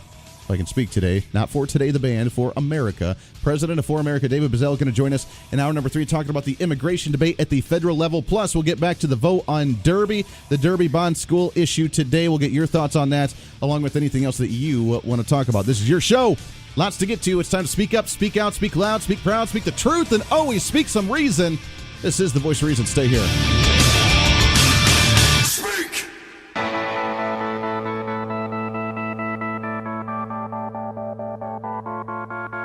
It's time for Reason. But what else can we do? You and I, the parents. I don't have a kid in school yet. She's 3. She will be going to school very, very soon. Am I going to have to be worried about taking her to school every single day? Am I going to have to be worried about someone wanting to harm her at an elementary school? And as we talk about legislation, as we talk about gun safety programs, as we talk about these things that the government can do to some degree, at the end of the day, it's you and I. This is The Voice of Reason with Andy Hoosier. Then I'll get on my knees and pray. We don't get fooled again. Don't get fooled again. Welcome into The Voice of Reason. Hour number 3, The Voice of Reason, right here on the Big Talker, 1480 on the AM side, 102.5 on the FM side, KQAM, along with KGPT TV, channel 2610.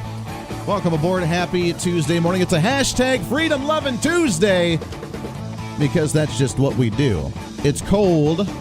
It's icy and snowy. I've never seen a thunderstorm with ice and snow coming down at the same time. I've never seen it before. It was very interesting to watch this morning when I was driving in at 5 a.m. and trying to figure out why the top of my windshield is freezing when I'm seeing lightning and thunder booming all around me. That was something definitely new. And welcome to Kansas if you're relatively new to the area. 316-721-8255, 316-721-TALK. We'll get Rick back in here for another news update.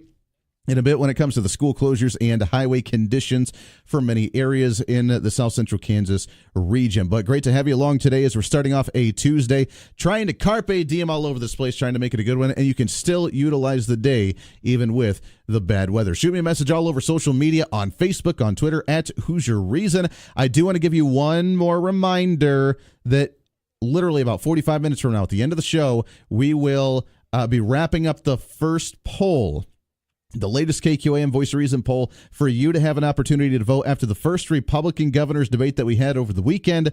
Your vote right now. Who would you vote for today if the primary was held today? Who would you support? That's going to be up until the end of the show today, so go and vote now. Just go to Facebook.com, find the KQAM page, find the Voice of Reason page. You can get it, you can vote on it, and we'll give you the numbers at the end of the day today. But I'm excited to get to our guest as we've been talking about a lot of the local issues, the school bond issue in Derby, and some of the others. But let's shift gears and take a look at Washington, D.C. for a minute. As you know, there was, right around the time of the passing of the continuing resolution, or the threat of the evil, terrible government shutdown. Yeah, I know. A terrible ordeal. The holdup of the first government shutdown was because of an immigration debate. And the question was, what are we going to do about immigration? We need to fix the DACA. We need to fix this. We need to do everything, instead of actually just, following the laws. But now we're in the discussions. And the last we had heard was the House bill, where we talked with Congressman Ron Estes about the House bill coming out and saying, look, it was going to end chain migration. It was going to fund the wall and border enforcement. It was going to give the 3-year visas to the DACA recipients. And after 12 years, they would allow to have amnesty if they were actually going to be good citizens and actually didn't get a record of anything. And it was a decent bill. And then it didn't go anywhere. And then we hear Mitch McConnell come out and say, oh, you know what? We've been trying to do negotiations, and we just can't get it. I'm very frustrated. And that included amnesty across the board. It included amnesty for all of them. It gave what the progressives wanted. Thankfully, it didn't go through. So to talk about that and more, I am excited to have on the show. He's president of For America. We've had him on the show before. Mr. David Bozell is with us. David, good morning to you, my friend. Good morning to you, sir. Hey, it's great to have you on here. This immigration, thank you. Well, this immigration debate, I am frustrated in the sense that I don't understand why we can't just enforce the laws we have on the books. And now we're talking about this mass amnesty. They want obviously progressives want them to be able to vote, which is why they weren't happy with the House bill. But I was in favor of what the House came out with right as they passed a continuing resolution. And they said, look, you asked us for a response. We gave you a response. Here it is. It's a solid bill. It still allows them to stay in the country, which is what Democrats wanted. But for some reason, they weren't in support of it. It's a simple problem of Republicans and leadership specifically, but a good 80% of them really not feeling comfortable being on offense. And what do I mean by that? If you rewind the clock a couple of weeks, when Schumer, kind of shut down the government, even though I don't really like putting that on him because there's only presidents shut down government. But okay. Let's put it in Schumer's hands. The press, by and large, blame Schumer, and Republicans were winning that. They kind of fell backwards into a winning political argument. Mm-hmm. We're funding the military. We're funding everything else, and what are you shutting down the government for? It was only the president who, right around on the day of the shutdown began, came out with, I want to put Americans first. Schumer wants to put illegals first. Sure. And that's what the country grabbed onto. And the Republican leadership kind of fell backwards into that. The Republican leadership was crowing about funding the government. Nobody really cared. Then when you get a couple weeks beyond that, you're talking about the finding a DACA solution. You have Bob Goodlatte's bill, congressman out of Virginia. It's basically everything that the president has been talking about for 6 months. Mm-hmm. Those 4 pillars and then some. And Republican leaders, they say that they've been trying to whip that vote, trying to gauge the temperature of the caucus for that bill. I don't necessarily believe it. These guys, the Republicans, they would have a tough time selling a bucket of water to a man on fire. really. And so they feel uncomfortable. Their default position, if you combine the two events, the shutdown and then the omnibus bill, the cromnibus bill, whatever you want to call it, you combine the two events, their default position is just to keep government running soundly, no drama, we don't want to put the Democrats on defense. And it was the president who tried to do that over that shutdown weekend. Republicans benefited from it, but then a couple of weeks later, they don't take advantage of it. Sure. They don't try again. They don't put Democrats on defense again. It's just an uncomfortable spot for them. Why do you think it's uncomfortable? Why do you? Is it just because that's the way they've done it? Are they scared of getting reelected or not getting reelected? Do they are they feel that they're going to lose some special interest or money somewhere? I mean, why do you think that they don't want to seize that opportunity? Part of it is the Chamber of Commerce. That's a big. I mean, the Kochs, the AFP, Americans for Prosperity. They're not necessarily on the right side of this. I think they want legal immigration, just like all of us do, but they're willing to make some concessions for those that are already here legally that a lot of conservatives and a lot of Republicans are not willing to make. But the leadership aligns with them, and there's a lot of gold at the end of that rainbow that the leadership wants to pay attention to. The parties, both of them, recognize that immigration is a hot button issue that they both can fundraise off of. Mm-hmm. And that's I think for me, I can hear the frustration in your voice that the solution to us is kind of self-evident, right? Right. We can argue around the margins, but if you put up a wall, you get rid of chain migration. Okay, then we can start talking about putting folks that are here illegally at the back of the line. Exactly. Okay, I understand that we're not going to deport 1 million people. That would be a global news event. Americans kicking people out. Right. No president wants to have that happen under his watch. So I'm sensitive to that.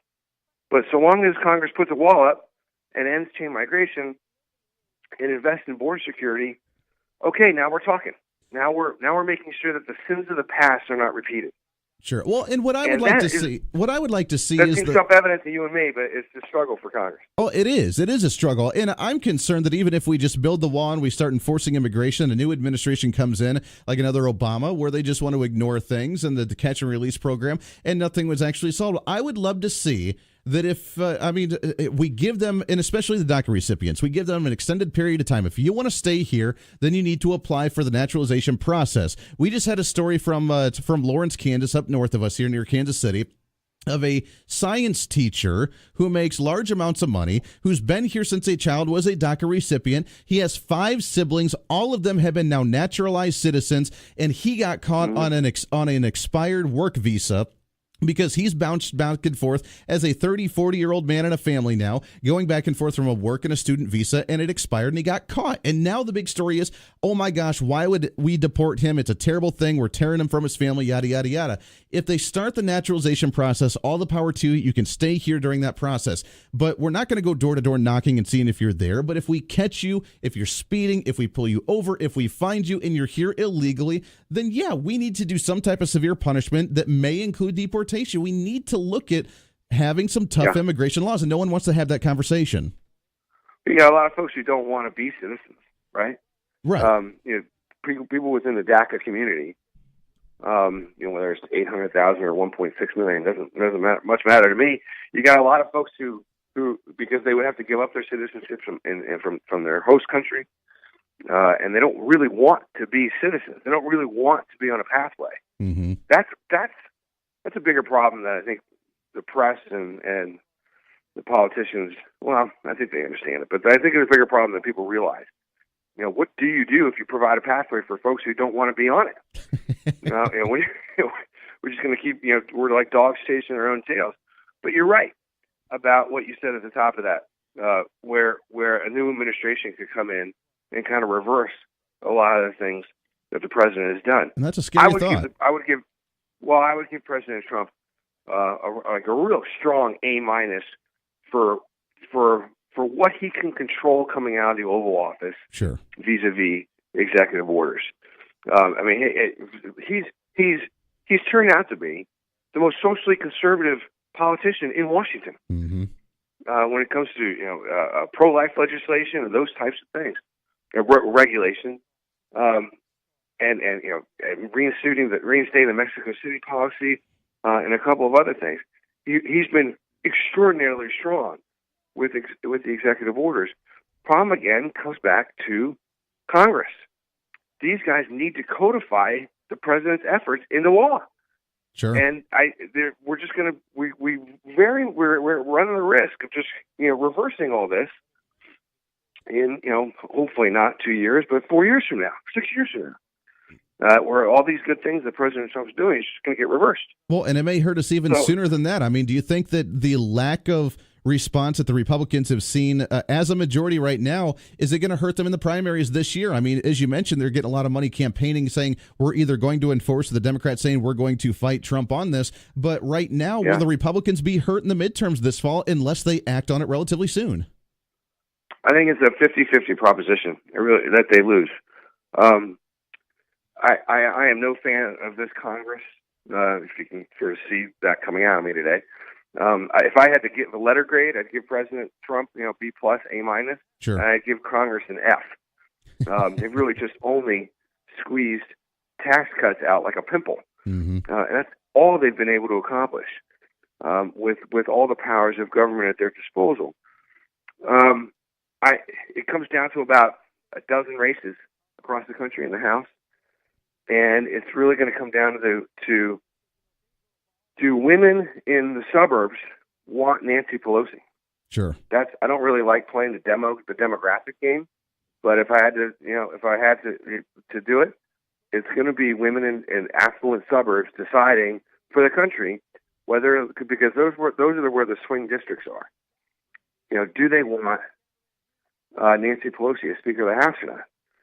And that's people. I know there's a temptation to on the right to say there's no way anyone would want Nancy Pelosi. There's no way. Yeah, but we could have said that back then, and she ended up being it. People did say it back then. People said, there's no way anyone would want a second Obama term. And so that's where their default of the Republicans in Congress is to sort of go along, get along, don't rock the boat. There's no way anyone would want to put Nancy Pelosi in charge. So let's just get past this, kick the can down the road, and that's where voters rise up to bite you. Exactly. And you never saw it coming. So it'll be really close. I think it'll be come down to like 12, 13 races across the country, sprinkled out in mostly affluent suburban districts. That'll make the difference as to whether or not the Trump administration has any hope of accomplishing anything in the next 2 years. I mean, that's how serious this is. As down as I am on congressional Republicans, I think we've all got to just sort of swallow that, and for the good of the order, no Pelosi at any cost. Well, and we all got to be striving to prevent that. That's very true. We got about a minute left here. We're talking with David Bozell, president of For America. But right now, when it comes to the immigration debate, is there another bill that's floating around in either the House or the Senate that is gaining any traction? As we mentioned, the House one didn't go anywhere. Mitch McConnell made the comment, I believe, last week saying that they tried and it didn't go anywhere, but he's going to keep the debate open. But is there anything else that's there, or are we starting from scratch all over again? I think there's going to be a little bit of an effort to cram some immigration policy in the next spending bill, the omnibus appropriations bill, which will be, I think, in September, right before the election. Huge risk. That is a big risk. Democrats will want everything. Republicans have already given Democrats just about everything, right, this year in spending. So Democrats are going to ask for more right before the elections. That'll be a big, big test for congressional Republicans. And will they give Democrats more and give up some immigration policy? That's the thing we're going to have to guard against. You know, they always say that Democrats are the ones that are giving out the free goodies and that are always caring and loving and dovey because they give everybody whatever they have. But Republicans, we pretty much give up any of our negotiating tools because they give the Democrats whatever they want. David Bozell, president of For America, we appreciate you coming on the show, my friend. We love chatting with you. We'll get you back on the show again soon. Okay, appreciate it. Hey, Take care. always a good pleasure there talking with you. David Bozell, president of For America. Got some calls on line. Stay here. We'll get to you as soon as we come back. 23 minutes past the hour. This is The Voice of Reason. This is the Voice of Reason with Andy Hoosier on the Big Talker KQAM.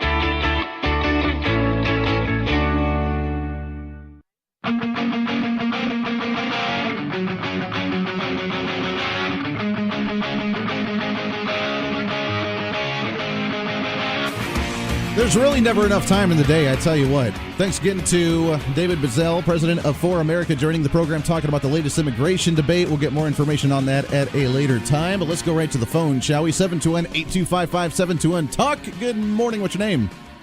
It's Wallace. Wallace. Good morning, sir. How are you? Oh, not bad. Boy, I wish I could have interviewed that guy for a minute. Because you're a lot more statesman-like than I would have been. It's, just from the things he said that, we're not going to deport these people. We're nobody wants that. Well, we've never done that before. Well, here's the thing. We did it in the 50s, and we did it with great success. And then we tried what he wanted in the 80s. It was called the Reagan amnesty, Sure. And it was an epic failure. You nicely put that, well, what if the laws aren't enforced? What if the next president? Well, the fact is, it's not a what if. It has happened with the last 4 presidents.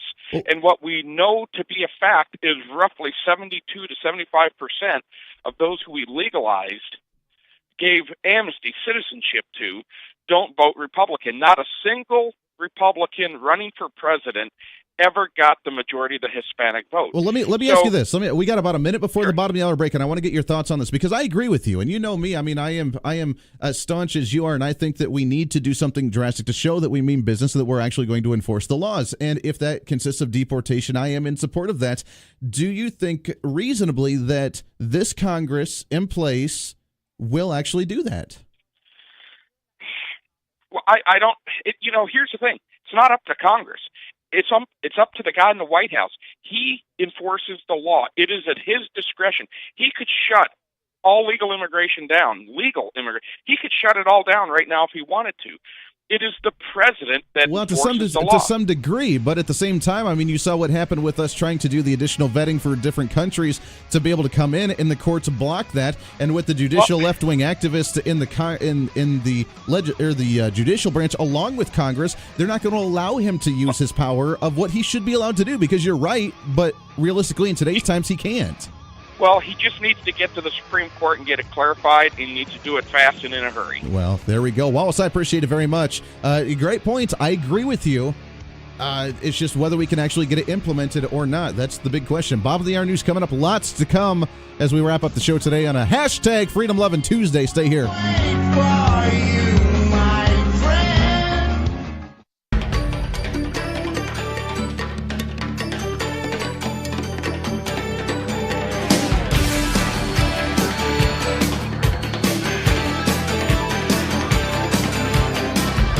You're listening to the Voice of Reason with Andy Hoosier. Right on! Let's do it! Rock that world! Rock that world! Give him a call at 721-TALK. There it is. Welcome back into the Voice of Reason as we're wrapping up the show today. It goes by way too fast. I cannot believe it. We're almost on the tail end of this. Go and vote today. I know the weather's bad. I know the roads are bad. It'll get better by this afternoon. Don't worry about it.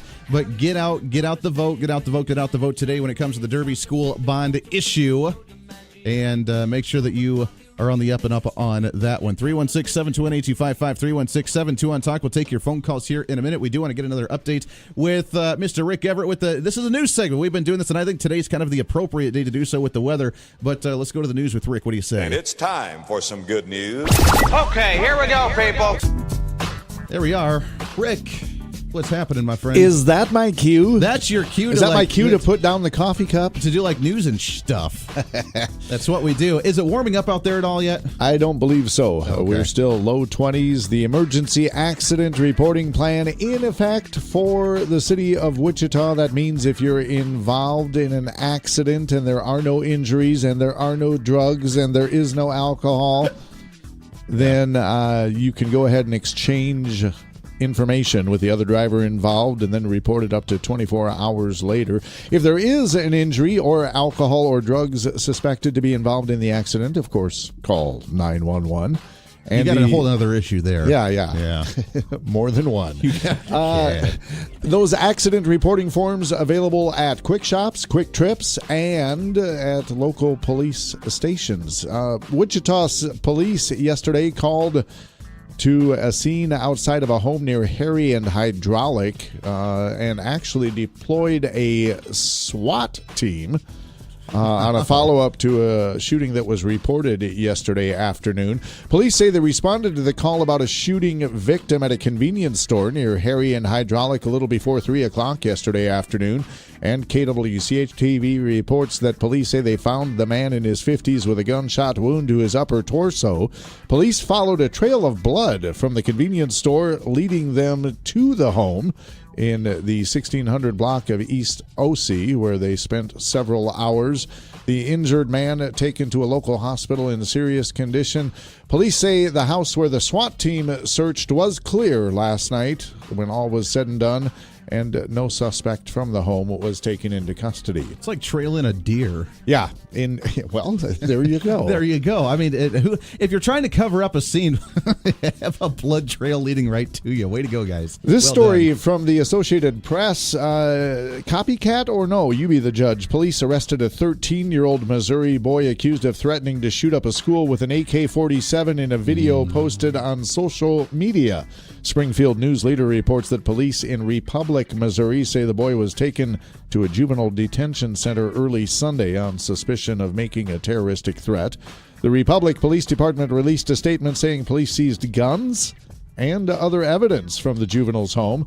Police say that investigation is ongoing. Closer to home, police in Ark City say officers arrested a 15-year-old Ark City high school student last Friday on suspicion of making a criminal threat. Police say officers were informed Friday by staff at the school that the teen is reported to have made comments that he, quote, hated everyone and was going to shoot up the school. Based on information gathered during the investigation, police arrested the juvenile student. He was later released to the custody of his parents. You know what? It's sad, and yet it's still good news all at the same time. It's sad in the fact that we're seeing more of this. I mean, we just saw the arrest of the 17-year-old kid at Bishop Carroll a couple of days ago last week. Mm-hmm. We saw the arrest of the 17-year-old out in Dodge City with the same kind of threat on social media as well. The good news is that they're actually taking these seriously now, because the shooting down in Florida could have been prevented if the FBI actually would have looked into the numerous calls that they had received regarding this individual. And now the fact that we're seeing individuals, which is sick in the first place, actually making these threats, at least we're taking them seriously and making sure that we round these individuals up and we make sure they don't have the firearms to do that. You know, and I'm speculating here out on a limb with opinion, which news people aren't supposed to do, but some of this... You're on the voice of reason, it's okay. Some of this, I'm guessing, is attention-seeking behavior gone bad. I mean, why can't they just get detention for being funny in class like some news people used to do? Okay, the good old one days. more story under the what the hell category. If you have solar panels on your roof, Westar Energy is requesting an increase of 20% to your bill. Yes. They want that money to go to the Kansas Corporation Commission. I'm sure they do. I'm sure. It's an effort, and I love how they frame this. It's an effort to save money for those who use regular energy. Okay, Westar officials said solar panel customers are using just as much energy as everyone else. They just don't see it on their bill. Of course, yeah. You know what? It kind of falls into the elitist category of you make too much money, therefore you need to pay your fair share. You're making your own damn energy now. You need to pay your fair share into the system to redistribute against the wages of everybody else when they can't afford to make those solar panels. It's crazy. KSN gets the credit for that story. Westar trying to regulate the bill for solar panel customers so people who don't use them aren't seeing an increase in their bills. Alternative energy redistribution. Yeah, man. It was going to happen one of these days. I guess it's officially happened now. That's the news, and There I'm it out of is. here. Rick Everett with the news there. And that's the news. There it is. Appreciate that very much. Let's go to the phones. As you know, last week there was a big committee hearing, and it was a big deal with the Convention of States movement. We also saw the story after the state Republican convention that happened over the weekend that it was kind of interesting, the fact that we saw some division within the conservative movement, even here locally, when it came to the Convention of States. And I had to bring on to give us an update on what all's happening, Mr. Tony Gillette with the Convention of States. Tony, what's going on, my friend? Hey, Andy, always good to be with you and your listeners this morning. We had a great day last Wednesday. Thanks to you, your listeners. The Convention of States Grassroots Army came out in force last Wednesday, Valentine's Day. It was a sweet turnout, and it was an absolutely incredible showing of support. And the good news is yesterday in federal and state committee out of the Senate, we did pass the Convention of States resolution, and we were headed to the floor. That is fantastic news right there. I love it. Now, the fact that it's going on to the floor, what kind of response do you anticipate to get from that? Well, it's a great question. We probably have a couple of folks we still need to inform and get just a couple more votes to get over that supermajority number. The numbers do look very favorable, so please continue to write your senators, call your senators, let them know that you're in favor of the Convention of States process to limit the federal government and bring term limits and some sort of a balanced budget proposal. So, those are the three subject matters that Convention of States is all about. We're really, really close in the Senate. It looks really good, and we don't have a timeline right now of when that vote could go or when we come above the line. But we're hopefully looking forward to something in the next couple of weeks. Very good. Let me ask you something. I saw a post, and he was actually quoted in the Topeka Capital Journal after the convention about a statement that he had made, being a conservative, and I don't want to say his name. He may be okay with it, he may not. I think he's a listener to the show as well. But and I want to start the dialogue because he had made the comment of he's concerned as a conservative of the fact that us being a more conservative state like Kansas would not necessarily have as much of a voice in a convention like this, and the fact that convention would be done by other states as well, that we would actually end up advocating for non-conservative issues at the convention, along with the possibility of, even though we're going in with only specific issues to address, that they could actually change the rules at the convention and then be able to have an open game on whatever they want to. Is that a concern that you've heard from even the Republican conservative side of this? Well, that's a concern we hear. That's the fear side of it. That it's the propaganda of the runaway convention story, and the language is what's really important. What's important is we always do follow the language of a petition like this, and that's the rules. That's the parameters. So if anything crazy was to come up in convention that was outside the parameters of the rules and the language that the petition calls for, it's out of order. It's germane to the subject, and you move on. So, again, that's the rules. That's the way it goes. The other flip side of the coin is, Andy, if anything did absolutely crazy come out of the convention, which again I confess that can't happen, it takes 99 state legislatures across the country to approve this. So again, it only takes 13 states to block anything that's absolutely crazy to come out of convention, and I just don't anticipate that being the case. Well, and that's just going to make it hard just for even anything positive to even come out itself too. If you have to have at least 13 states get on board with this, or 13 states that can actually block, I mean, just imagine if we get a few moderate Republican states, more conservative states, even some Democratic states that come in. I mean, it's going to be tough to actually agree on anything at all, whether it's good or bad moving through. Right. Remember, the main thing is that this is to call the meeting, this is to call the convention and have that discussion. And it only takes 26 states to pass an amendment out of convention, But then again, the bar goes back to a 3/4 at supermajority level to be able to pass each and every amendment that would ever come out of it. So the math just doesn't add up on the runaway convention side of it, or anything crazy coming up. Is there going to be Democrats there? Is there going to be Republicans there? Is there going to be conservatives there? Will there be some libertarians there? Absolutely. But again, anything that's awfully crazy just is not going to come out of that convention. It won't get the support. Sure. I love it. Tony Gillette with the Convention of States. What's the next step? It went through the committee. It's going to be on the floor. Do you have an idea when they're going to start talking about this on the floor and maybe able to see it move forward again? Yeah, it's too premature as this vote just happened. Voice vote happened yesterday, so we don't really know exactly when we'll get that vote. We certainly keep you and your listeners apprised of that, but I would anticipate sometime in the next 2 to 3 weeks that we will get a date for that to happen, and hopefully we'll continue to move forward. So it's really about keeping the pressure and keeping the education up. Go to conventionofstates.com, learn the rules, learn those questions. We show both sides of the story. We'll give you the pros, we'll give you the cons, and you can make up your own mind. But we appreciate you and your listener support in this effort. Well, hey, anything we can do to help out. It's good news that it did go to the floor. Let's have the discussion. Let's have the dialogue. This is the farthest that it's advanced through in Kansas so far, hasn't it? Before, it didn't even get through the committee, I don't believe. Well, 2 years ago, we did get a vote in the House, and we fell just 7 votes short of supermajority passage. So, we're looking to get the passage on the Senate here, gain a little momentum, and let the new folks in the House comfortable with the language and the process. So we feel real good about that, and we're making great progress on the other side of the Capitol. So, with thoughts and prayers, we're excited about what will happen in the Senate here in a couple of weeks. I love it. Tony, keep us apprised of what's happening, my friend. Good luck to you.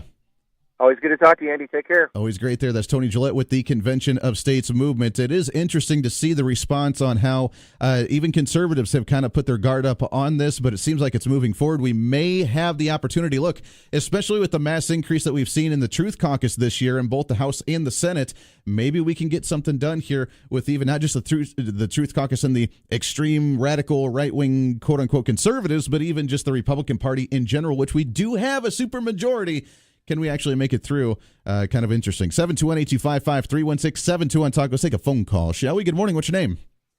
Hey, calling in again for a quick one. Hey, go for it, Myra. What's up? Simple solution to me, probably needs some refining. If you're one of these children whose illegal parents brought you to the U.S. illegally, go down to DMV, get a photograph on an ID with a different background color so that we know this is, this is a DACA, this is someone that's under 21. Get that ID, then get fingerprinted and give the ICE your status, like I'm on a student visa that's expired 2 years ago. But you remember, what they're going to respond to that, though. If you put all your information in there, you give them your fingerprints, you give them your ID, your status, then we are nothing more than the fascist Nazi regime wanting to register people. And pretty soon, we're going to have to put things on their coats, on their arms, so that way we label them as someone who's actually not a U.S. citizen. That's going to be the response from the left-wing radicals. When I went to work for the school district here in Wichita, before you go to work, you're fingerprinted. Sure. When I went to work for the government, I was fingerprinted and photographed. Oh, absolutely. Me working at a bank. I mean, just to handle federal money and to handle money, you had to have your background check. You had to have the fingerprinting. You had to have your entire. I mean, I don't have any security now. Everybody knows who I am within the government because I'm in that database because I went and I was a teller or a banker at a bank. I mean, you do that for any of your jobs, but if we do it for certain groups who are not here legally, then, of course, we're the racist Nazis. I know, but it's just a suggestion. You could get a photo ID so that you could actually function in our U.S. economy and then prove your status to ICE. And I have no problem with you staying and working. I just want some control over it so that we know, okay, you're here, you're working, that's cool. Maybe sometime down the road you can get into a rotation for citizenship. Sure. But you don't get to go to the head of the line. It's a great point. Myra and I appreciate it very much. 721-825-5721 Talk. It's good because we have to remember exactly how the laws are done. We have to enforce the laws. And Wallace brought up a really good point a while ago, was just the fact that the president, being the executive branch, has the opportunity to enforce the law. That's the duty of the executive branch. Legislative writes the laws. The judiciary branch actually says whether it's constitutional and legal. And then the executive branch actually enforces it. That's the process. So as a president or as a governor or as anybody, they would say, all right, we had the laws on the books. We don't need a reform. We don't need new laws on the books. We have laws on the books right now. We're going to begin to enforce them. ICE, you're under my jurisdiction. Go do it. Period. End of story. But they don't like that very much, do they? And then we had the judicial activists and the left-wing progressives that try and block it. And then you had the legislature that says we need to do the reform because we need more laws on the books. And before you know it, it's just pandemonium and chaos because that's the way we like to have our government. 721-8255, 721-TALK. Let's take another phone call before we take a break. What do you say? Good morning. What's your name? Hey, Kent. Hey, good morning, Ken. How are you? I'm fine. Good. I heard the bit on Westar Energy wanting to charge people for their solar panels. Yes. And their big building down there at Central and 135. Mm-hmm. Count the solar panels on that building. Oh, sure. Sure. On their own building. No, you're absolutely right. I wonder if they're going to be paying more into it for their taxes. I knew this would come at some point, where if someone tries to go out of their way and says, you know what, I'm going to quote unquote save the environment, or I'm going to save on my electric costs, or I'm just going to do something different to start getting off the grid, where the utility companies and the public sector will say, you know what, you're the rich and elite, you have your own set of stuff, and instead of you being independent, good for you, you're not using our service. Instead, they're going to be saying, now you need to start paying into us because you need to redistribute your wealth. And then we can lower the cost for everybody else because then we get to play the emotional argument of, oh, look at the poor people that can't afford their electricity. And we knew that was going to come. I guess it's finally come to Kansas. They waste more money than any big power company there is. Mm-hmm. Absolutely. No, I agree, my friend. I appreciate the call very much. It's sad, but it was anticipated. It was expected because, remember, if you can afford to be independent on your own, not only should you say, congrats, you're independent on your own, but now you need to pay more so into the system when others don't get the opportunity to do so because, well, you just got to pay your fair share. Right. Right. Got some calls on the line. Stay here. We'll get to you as soon as we come back. Wrapping up the show today. It is the Voice of Reason. This is the Voice of Reason with Andy Hoosier on the Big Talker, KQAM.